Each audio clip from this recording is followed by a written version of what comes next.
Main ఏంటంటే మనిషి మంచోడే, పార్టీకి విధేయుడు, బానే ఉంది కానీ ఇక్కడ తొందరపడ్డాడు.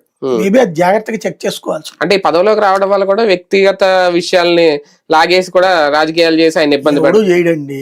ఎవరికి పని బేసిక్ గా ఈయన రాజకీయాలు మాట్లాడుతున్నాడు. ఇప్పుడు ఈయనకి ముందు ఉన్నటువంటి దాంట్లో చూసుకుందాం, కరుణాకర్ రెడ్డి, ఎస్వి సుబ్బారెడ్డి అప్పుడు ఏమన్నా రాజకీయాలు మాట్లాడారా?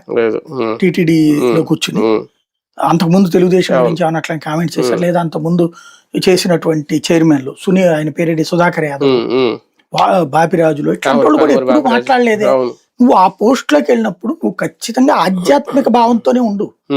ఈవోలైనా చైర్మన్లైనా ఆధ్యాత్మిక భావం, నీకు భగవంతుడు ఇచ్చిన ఒక వరం, సేవ చెయ్యి. అంతేగాని ఆడకూర్చు నువ్వు రాజకీయం చేసేగడికి ఆ పదవిని నాశనం చేసినట్టు, ఆ పదవి పరువు తీసినట్టు. ఇప్పుడు కరుణాకర్ రెడ్డి, ఇదే కరుణాకర్ రెడ్డి అంత ముందు చేశాడు కదా, అది చేసాడు, చూసాం కదా. ఇంతమంది చైర్మన్లను చూసా నేను. ఎప్పుడు లేని రాజకీయం మాట్లాడుతుంది ఒక ఇప్పుడే. ప్రతిష్ట అక్కడ అనవసరంగా కెలుగుతున్నది ఇప్పుడే. అదే గొప్పతనం చేస్తున్నాం అంటే. అదే కదా. రైట్, చూద్దాం. మొత్తానికి టిటిడి చైర్మన్